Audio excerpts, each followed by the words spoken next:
Hello, I'm Cheryl Meyer, and I'm otherwise known as Cheryl M. Health Muse. And what my goal is to inspire you to lead a healthier life. So when I proposed my podcast, I proposed that we present it in two different segments. The first one is It Feels Good to Feel Good, Future Proof Your Health, where I get to share everything I have learned to return my health back to relative wellness and to live a pain-free life in spite of the fact that I have autoimmune disease. But the second part of my podcast is this episode, and that's Tell Me Your Story, the Health Muse is in. My concept with this is it's all fine and well that you hear me tell my story, but I get a lot of, it's all fine and well that it worked for you, but it's not going to work for me. And I wanted you to hear that there are lots of people out there that have made changes in their lifestyle that have supported their health and brought them back to relative wellness. We all have a couple things in common. We all owned our own health. Whatever the doctor was suggesting we did was going on a parallel path to us making these lifestyle changes where we did things that cleaned up our toxic load. We all pay attention to our body. You'll hear jazz in the background because I want you to listen to the rhythm of your health, and I want you to pay attention to what your body is telling you. My body had been trying to tell me that I was going to topple over into toxic load for some time. I just wasn't listening. So if you clean up your lifestyle and if you listen to your body, you have a very good chance not of being deprived in any way, but returning to feeling darn good. And that's what these podcasts are really all about. So thank you for joining me. This is going to be a Tell Me Your Story, the Health Muse is in episode, and I hope you enjoy it, and I hope that we all inspire you to lead a healthier, happier life. Thank you.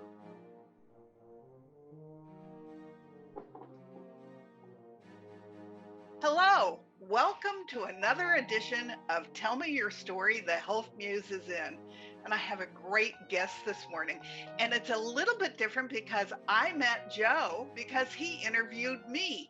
And a few weeks ago, we had a Tell Me Your Story about me, which I had never done before because my interview on Joe's podcast was so terrific. I didn't want to waste the opportunity for you to get a little more in-depth understanding of what motivates me. Well, I invited Joe to come on my show because one of the things that caught my eye is he's lost 130 pounds. Wow. And his keyword is discipline. So we're going to be talking about that. But he's a business owner. He flies airplanes. He's a triathlon runner. He's really a remarkable person. And it all comes down in his mind to utilizing discipline over the course of his life. So this is going to be a great Tell Me Your Story. And I hope that you are as interested in everything we have to share as I am. So welcome, Joe. I am so excited to have you on my show. Cheryl, thank you very much for having me. I loved interviewing you, and I hope I'm half as good as a guest as you were. Generally, I have more questions than answers, but let's see what happens. It'll be great. So, do you want to start with your childhood, or do you want to start with what motivated you to lose 130 pounds? Well, I started a business in the 90s and, stopped exercising. And I was, drinking a lot of soda and eating pizzas. And, before you got married and had a child, and the doctor says to me, you're pre-diabetic, and bad things are going to happen. You're not going to see your daughter grow up. I found myself at 340 pounds, and I knew I was getting heavier, but I didn't sense my blood pressure getting worse. I knew I was getting heavier, but I've always been an athlete. I said, well, I'll be able to handle this. I just gained a little bit. But then, you Google, diabetes and prehypertension, and I look into my daughter's eyes and I said, well, that's it. This is I don't know, my come to Jesus moment, I guess people like to say. Mm-hmm. So the next Yeah, you had 7 a big months. why. Yeah, exactly You had a right. big why. Yeah.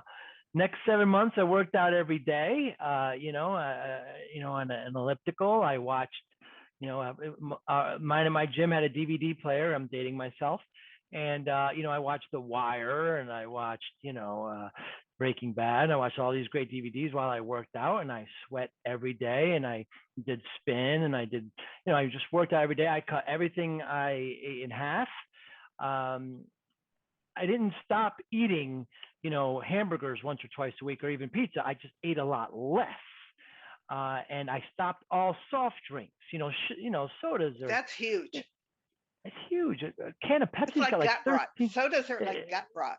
it's terrible. It's like 13 teaspoons of sugar in a can of soda. I worked at a pizza place at one point, and the dirty little trick was, if you carry in the diet soda, it's lighter than the other soda because it doesn't have the sugar. But it's No, instead it has neurotoxins in it. that's right. Bad trade-off. It's lighter physically, unfortunately. But um, so why did I do all that? People. So I ended up losing 130 pounds after 7 months. I lost Which about is 100 unbelievable. pounds, and then I needed some goals. I've always been an athlete, so I decided to do some triathlons. I've always, I like biking. I'm a soccer player, so never could stand running. So I hired a swim coach. I ended up loving swimming, and then I got down, and when people ask me how'd you lose 130 pounds, the quick answer is always discipline. I got focused. I saw what would happen if I don't, and I had to change the way, and not a temporary diet. I didn't go on a diet. I just changed the way I ate and exercised. Yeah, I actually do not believe in dieting, although I have not lost 130 pounds. I have lost Mm. 65. And Wow. it's just because I changed what I'm putting in my body and I'm moving. I too was a business owner. I was working 24/7. I was not doing any self care. And so I wasn't really paying attention to the fact either that I had gained a tremendous amount of weight. But I also had little health issues start flipping through my mind. And I wasn't paying Mm. any attention to those until literally I got hit by the 2x4. So at least you didn't get to Right. the 2x4 stage when you decided you were going to change. You decided you wanted to live long enough to see your daughter grow up. And now you have a second child, correct?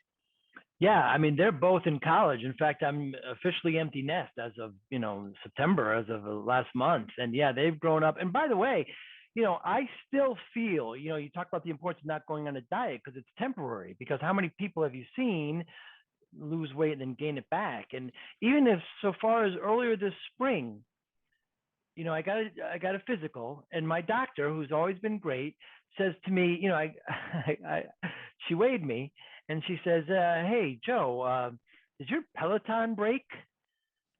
It's her clever way of saying I had gained a little more weight. I always feel like there's this still the 340-pound person inside trying to break out. So just as early as this spring, I found myself at 230, 231. I'm now down to 198. I started incorporating intermittent fasting.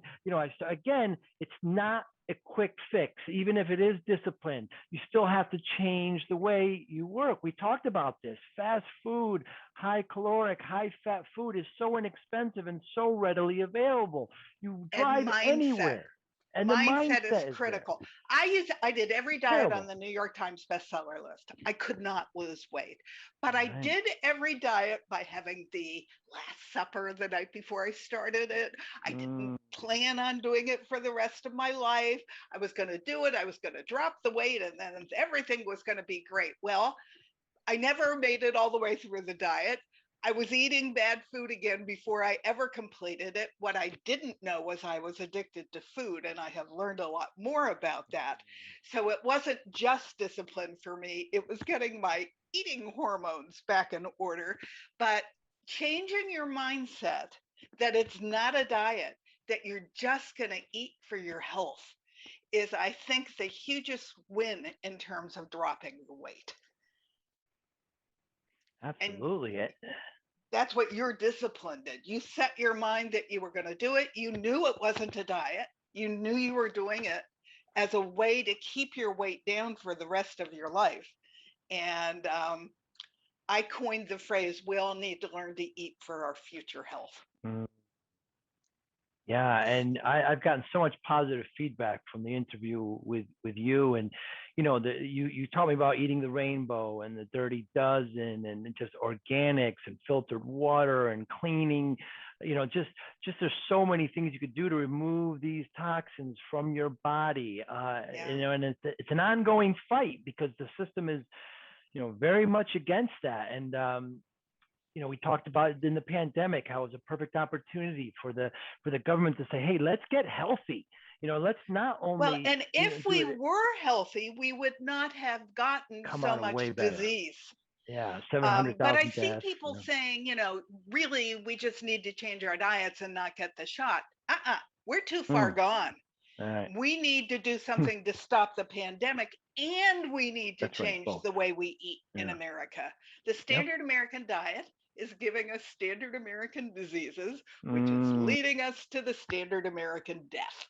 And I was well on my way with all the standard American diseases. I had diabetes. I didn't recognize that as an autoimmune disease. But that morning when the 2x4 came down on me, I went in over the toxic load into autoimmune disease, and they couldn't even figure out that was what was wrong with me. I just couldn't move. Everything hurt. And so she told me to go get mental therapy. Thank you very much. Something is wrong, and I'm going to go find it. And it led me on this whole journey that was really pretty remarkable. And now I want to share it with others. So that's, and we have more control over our bodies than we will ever believe. So if you take your power back and you utilize discipline, there's really nothing that you cannot do. But you have to decide that it's important enough. You have to have the big why. It's important enough for you to go and do it. So many simple things we can do to better ourselves: breathing, meditation. There's just so many cheap, right? Free things. All of this is free. Yeah. All the stuff I talk about is lifestyle. Nobody has to tell you it's okay to do it. You can just start to do it for yourself. And it also includes, you were doing triathlons. I wasn't moving. I'm a girl who doesn't like to exercise.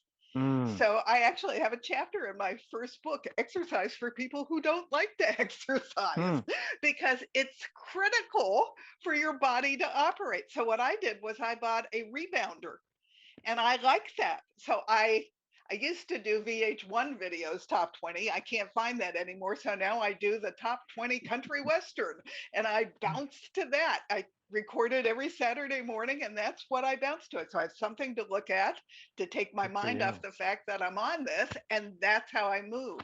But I also love to get out in nature, and we have a second home in Sedona, so that helps. Because it's so gorgeous there. So talk to me about other ways you've used discipline in your life, because I know you have a long list of them. Yeah, and I get a lot of pushback. My podcast, we mentioned before, Joey Pinz, conversations. The theme is discipline, only in that I think it's a key ingredient to success in all your endeavors. I don't think it's the most important. I don't think it's the only. I get a lot of pushback where people saying, yeah, but you need compassion and you need empathy. And I agree completely. I think it's one ingredient of many. When the quick answer is, how did I lose weight? How did I achieve certain thing? I just go right to discipline. Another word may be focus. Another word may be, determination, but the idea. My word would be tenacity. I don't like to be told I can't do something. And when I set my mind to something, darned, I'm going to find a way to get it done. And all of those, but that's also part of discipline. Tenacity is part of discipline. But yes, we have to have all those other things. And we seem to have lost our kindness. And I'd like to see us go back to a kinder and gentler time. But all of it's important. And so health easy to be is kind. all of it. Yeah, it is. And kind is, again, very free. It costs you nothing, but it makes a huge difference in the person you're being kind to.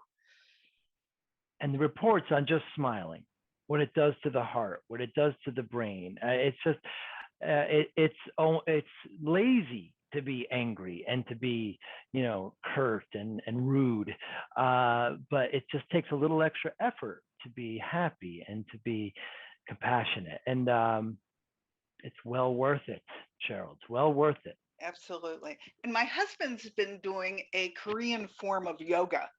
And Hmm. in his class, at the end of it, they all laugh for 2 minutes. And I'm in a different room and I find myself giggling with them because you cannot hear people laughing and not join in. It just sort of raises your whole body to this little giggle that has to come out.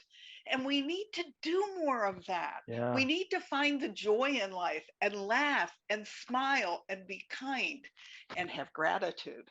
So all of that's important, but discipline is really kind of the foundation of it all. Very true. Do they incorporate squids at all in the Korean yoga? Since I don't really know what a squid is, I know there's a program on right now about squids. Yeah, What's it's a squid? Korean show. A Korean show, Squid Game. Yeah, I just thought I'd make a joke about that. Yeah, it's a Netflix show about It's popular now, and perhaps maybe when this isn't shown. But yeah, discipline. I agree. I remember talking to somebody, and the comment was, well, when you think of discipline, you think of disciplining your children. And perhaps that's what some think. I don't think that. No. Or that's kind of sort militant. of a different form of discipline. Yeah, that's not the still kind of discipline we're talking about. Yeah, right. Yeah, and kind of militant discipline as well, which is important in the military. It's not what I think about, but certainly it's part of it. But yeah, it's more of self-discipline and being able to focus, like we said, and I started my business back in the 90s.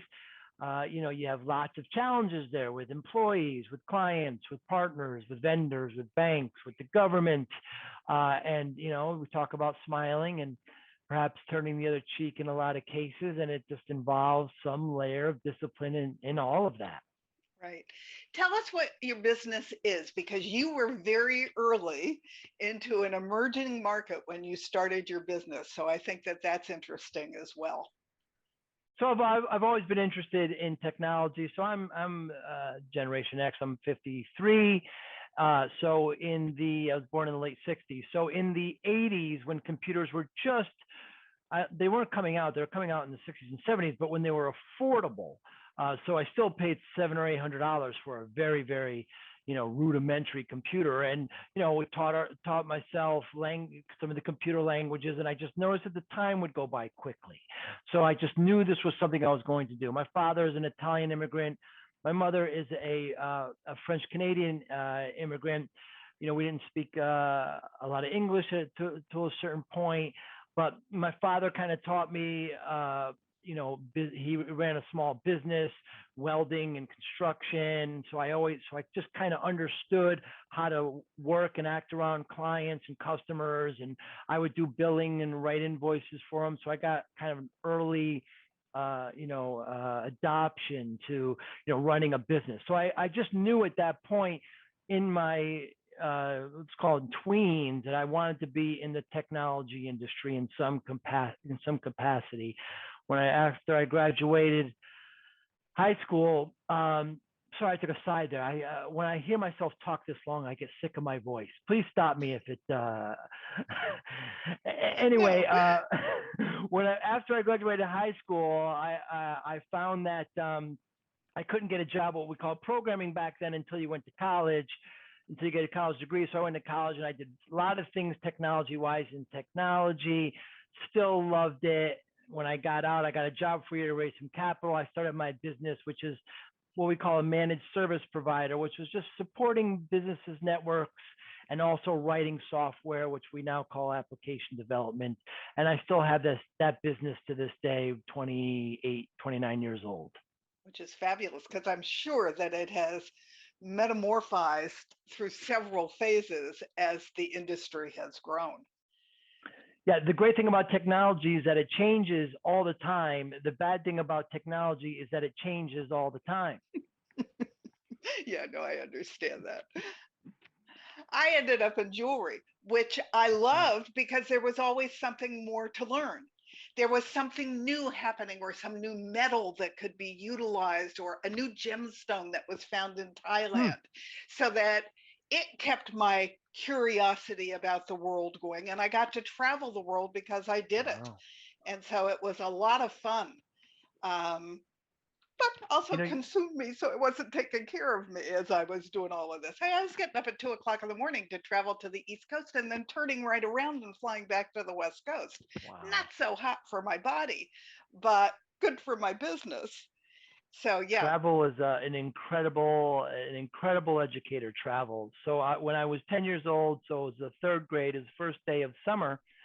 My father, who I mentioned is an Italian immigrant, came to me and said, here's a suitcase, put your clothes in it. So I put my clothes in it. He proceeds to bring me, remember I'm 10 years old, brings me to the bus stop in New Haven. I'm from New Haven, Connecticut. Tells the bus driver to drop me off Terminal 1 at JFK, gives me a picture of my grandmother. So you're going to meet your grandmother in Milan. So I get on the bus by myself with a suitcase, take the bus to New York City, to Queens, get off the airport, JFK, find Terminal 1. I fly to Milan. I get off. I have a picture. I find my grandmother and my uncle, and I'm with them for the whole summer. I proceed to spend almost every other summer there. And just the education, just being in Europe as a 10-year-old, Right. as a 12-year-old, it's just incredible. Were Just you you, terrified on that first no, trip, or no? no, Yeah. no. 10 years old, you have no fear. There's adults all over the place. What can happen?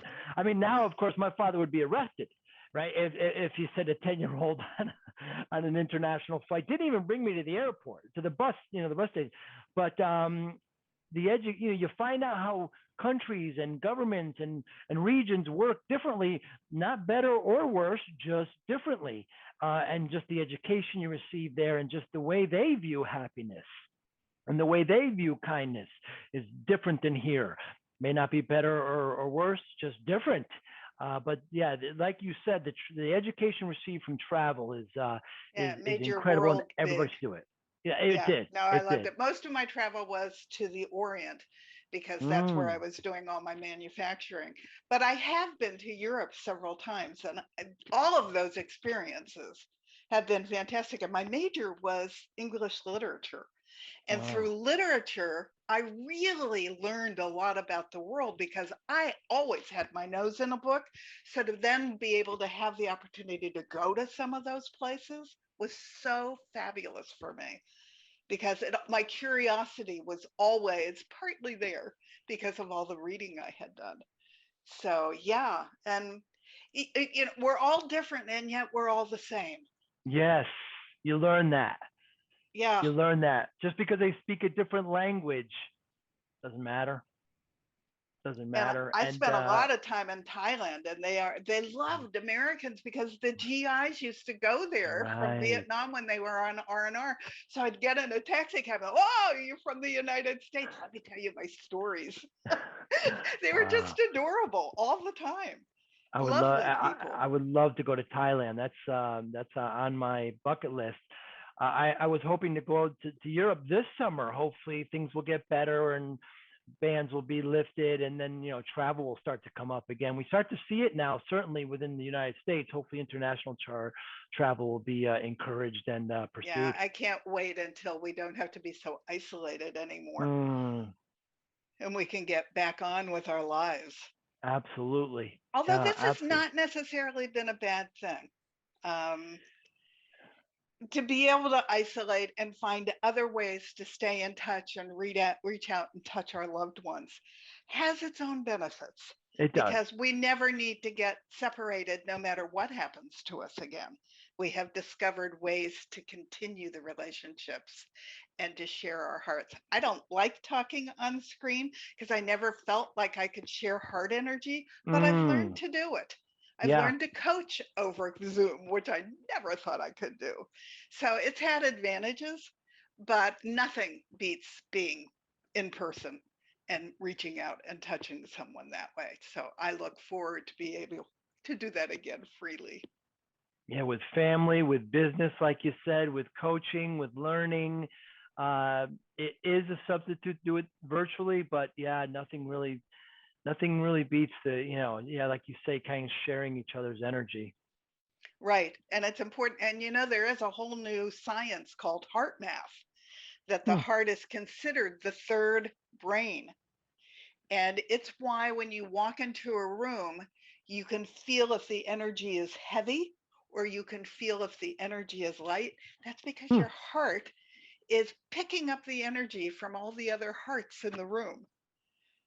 So it's an Fascinating. emerging science, and it's really interesting. The gut is the second brain, the heart is the third brain, and then we have our real brain. But all of them are very intelligent, and sometimes the heart rules. The heart sometimes overrides what the brain and the gut feel because it picks up an energy that's more current in the atmosphere. So the whole thing is wow. It's amazing how energy comes into play like that, because I'll find myself in a busy location, and I'll just, don't know why, I just kind of, move my head over and I notice someone is looking at me. And sometimes the opposite will happen. I'll just kind of carelessly just kind of gaze my eyes upon somebody and they'll turn and look at me. Is the weight of our stares made us move? Was it the energy? There's I something think it's the invisible that's happening energy. there. It's It's the incredible. It energy. happens very often. Yeah, I've actually gotten quite fascinated with energy. I just did a podcast because some of my podcasts are just me talking about health. And I did a podcast on chakras. Hmm. Chakras are energy. We have seven major different color vortexes in our body. Ends up all kinds of cultures going back to India, Africa, Mm. American Indians, um, the Jewish Kabbalah, Christianity, all believed in the different energy vortexes and all had almost the same meanings to them. But what then I started looking at was the colors of food. And can you actually change the energy of your vortexes by eating the food that corresponds with it if you're out of balance? And because color is energy, yes, you can. Hmm. So I got really into it and it got very fascinating because we actually own an aura machine. I'm only married 6 years. I said off my husband, I'd really love to have an aura machine. Well, I'd be darned he went and bought me one. Hmm. So you can put your hands on it and it reads the energy around your body and the different colors. And so it'll tell you if any of your chakras are out of order. And Wow. then we do breathing exercises, or we use something like called a belly button wand, which you put in your belly button because that's where you were born, and you can reset your parasympathetic nervous system through it. So somebody will use that for 2 minutes, and all their colors brighten up and come in more balance. So, what to tell them to keep in balance? I needed to find ways for their improve their health so that they also improve their energy, which is what set me down that tunnel. And it really got interesting. So it's a lot of fun. But yeah, energy. We send energy all the time. We pick up energy from other things and other people around us. And even things like trees. The mother tree stays connected to her children for the rest of her life. She Wow. sends them signals when there's insects that they need to protect them from. And it goes through her roots through the fungi, and she'll even send them food if there's a drought, Hmm. because it's all the energy that she's picking up from the children that are around her. So when they're doing forests and they're cutting down trees, you don't want to cut down all the big trees because the forest needs them to maintain all the little trees so that they're healthy. So that's a whole new science that I'm finding very interesting. And Wow. trees let off chemicals that actually can cure cancer. They're not letting them off for us. They're letting them off for their own children, because they're healthy for them. These chemicals that they let us are called NK chemicals, but they actually, if we go and we sit in the forest, we can pick up those chemicals and they can heal us. I think Wow. that's amazing.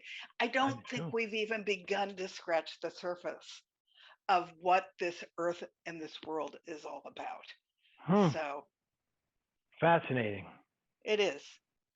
So, talk to me about your foundation. I know you lost your sister. I know that was a major trauma in your life. So talk to me a little bit about that and then why you started the foundation. Yeah, so my sister, unfortunately, she passed away in a auto accident, and uh, single mom of two kids. So I led the family and some friends. We had a couple of fundraisers to help the kids out. I've since closed it.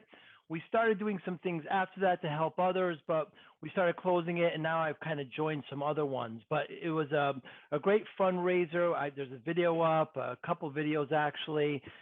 It was amazing. Back then there wasn't email, and so I just sent a bunch of letters out to athletic teams, to actors. I wanted to have we had a silent auction, and just amazing what came back. I mean, we got things from actors. I remember it was absolutely incredible. Boxes and boxes of, I created a website at the time that described what happened, and we had a lot of people at this event. There's a great video there, but this is a point where I remember at Rose's funeral where one of her friends came up to me and said, "Do you know what people are saying about what happened at the car accident?" And I said, I just kind of took a step back and I said, how dare you come with me to this? And at that point, Cheryl, where I really made a life change, and I said, you can only control you only should care about maybe a handful of people, what they think about you. Everybody else, it's really none of my business, And I said, Rose's parents, my parents are right there and they're grieving. Do not come to me with any of this kind of stuff, And I remember my father was at the emergency room. He's the one who called me. My mother didn't know, so I had to drive to my mother was house sitting for someone, and it was snowing, and I remember I had to drive there. And I remember thinking to myself, when I was telling her that, this is the watermark of my life. I hope nothing gets worse than this. And, we walked through it. My mother's a very spiritual person. She handled it in her way, as my father did. But I think it's a life lesson there where, is that point forward where we always say I love you at the end of a conversation on the phone or video. Even with my daughters, I carried that all the way through. It might be the last time you see them. Life is short, yeah. Cheryl. Out of all the dangerous things that we do every day, driving is one of them. Millions of humans are killed annually. Now, I think with automation, with autonomous vehicles, I think this will help. To take that responsibility off, and driving under the influence or distracted driving will clear up. I think technology will help in this. But getting back to your point, it's you have to be. Again, I'll talk about discipline. You have to now focus. Okay, this happened. My focus is towards my parents and to her children. It affected me, but I'm smaller in those, in regards to theirs. The loss of a child from a parent, I hope I never feel or anyone feels. The loss of I can't imagine that there would be much worse than losing a child. Worse? Yeah, and the pain of their young children losing a mother at such a young age. So what can we do? Let's bring the community together. I've developed some leadership skills. Let's do this. Let's get some. So I brought some people together, some family together, some friends.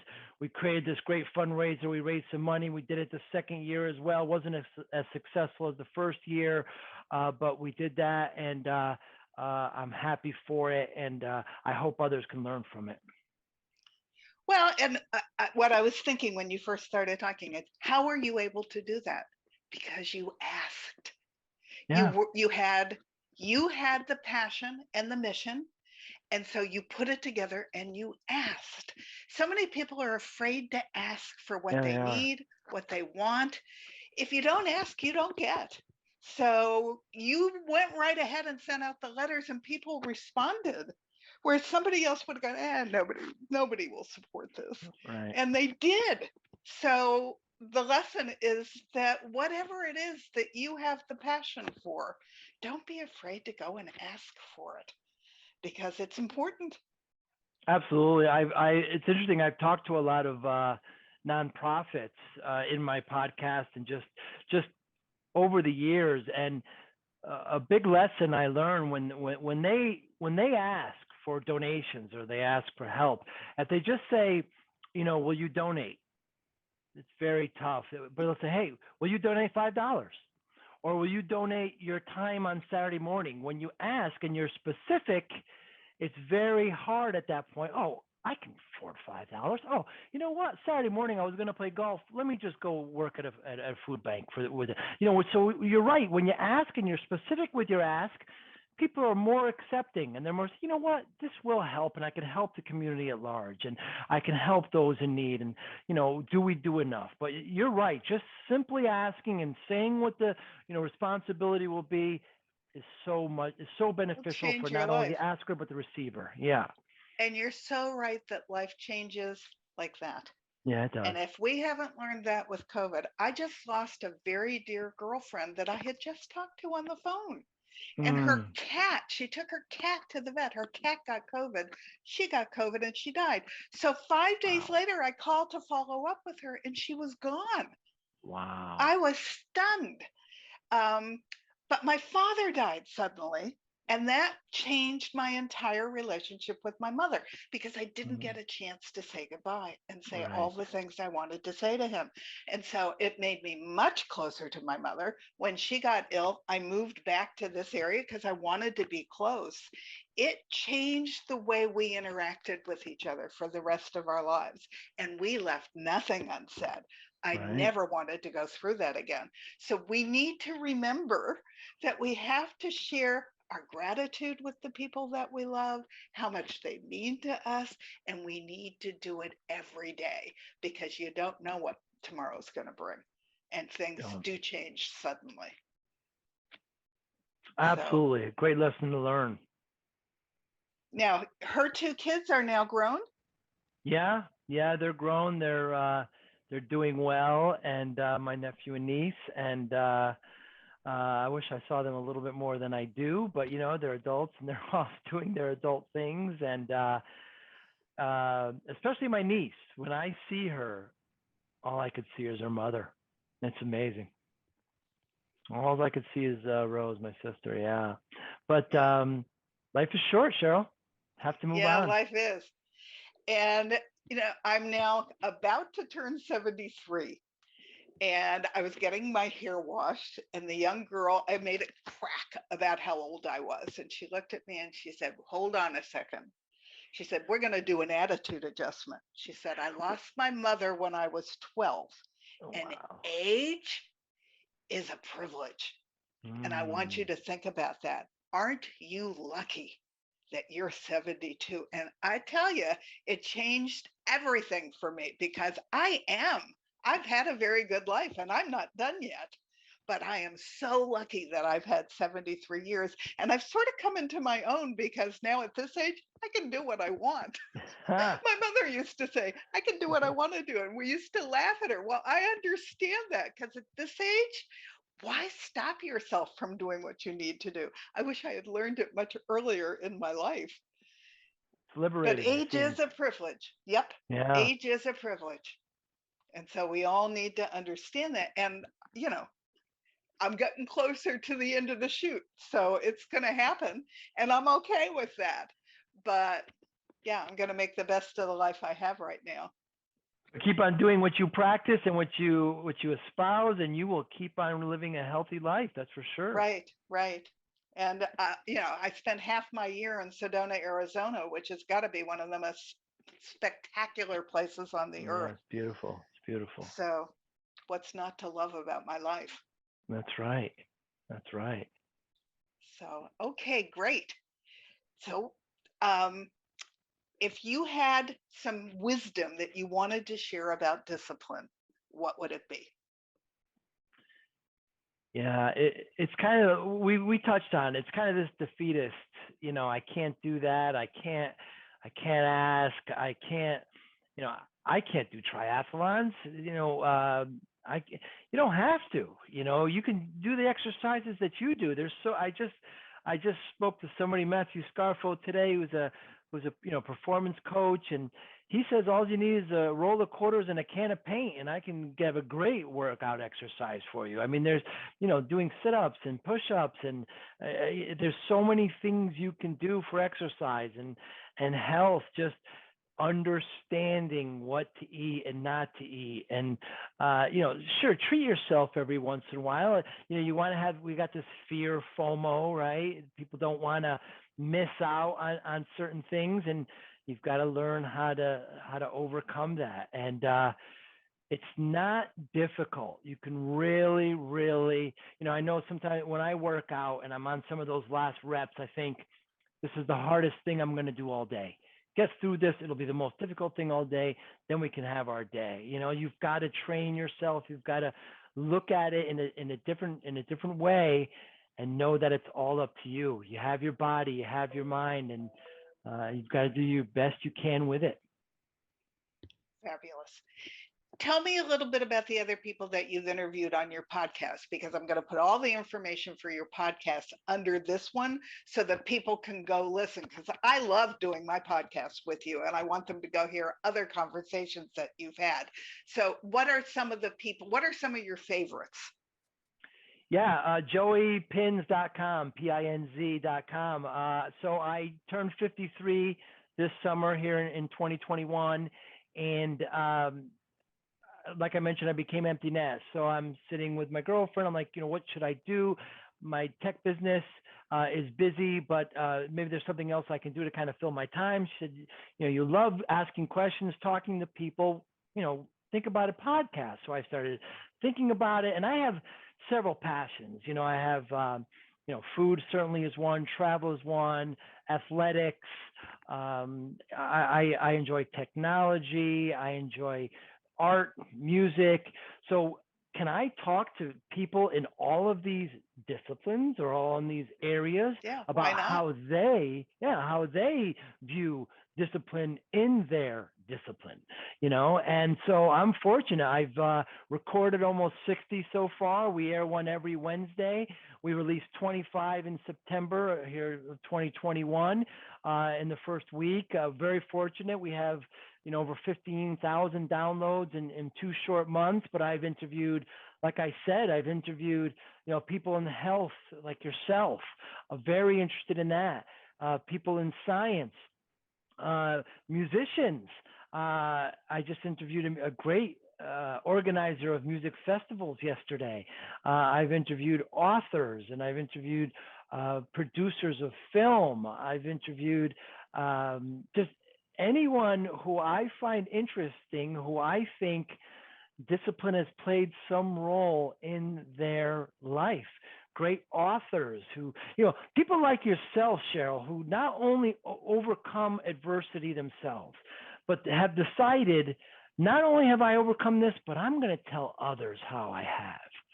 That's really fascinates me. I've talked to, people who have great adversity in their life. They've overcome health and family and trauma, and how they've been able to turn that around and help others. I lost a lot of weight, but I really haven't done much to help others, but perhaps I have now with the podcast. I'm not sure. With the podcast. Yeah, I think that adversity is really what helps us find our mission. It is. I had passion for designing jewelry. I sold all the big box companies like Macy's and JCPenney. Right. I had passion for it, but it was never my mission, because it didn't really touch other people's lives. This is my mission, because I can, if somebody wants to work with me, I can open up their eyes to how much power they have over their own health. And that's my mission. I'm not going to hit them with a baseball bat. It has to be their decision. But if they want to learn and they want to do it, wow, I don't care whatever it is that they've got going on in their body. If they want to own it and they want to change it, they may not be able to go all the way back to total health, but they certainly can return to some kind of relative wellness. And that's my passion now. and it's my mission. And it was because of going through what I went through. I wouldn't have had that as a mission any other way. And it's because of my doctor who said, go get That's mental right. therapy because there's nothing Functional wrong with medicine. you. Right. Yeah. It turned you So, around. And yeah. your passion is infectious, Cheryl. I mean, I feel it. I know listeners do. I know I got such great feedback after interviewing you. I'm so glad that we met. We had the opportunity to do that and this. Well, there's still a fair amount I just made a comment on Twitter. Somebody said, why don't they put more strawberries in strawberry Pop-Tarts? So I said, why don't you just eat the strawberries themselves and not eat the processed food? Oh my God, I got a whole bunch of hostile replies that I was lecturing people. I said, I'm not lecturing anybody. I'm just making a comment. That stuff is not good for you. Well, how There's would no you know? strawberries in it.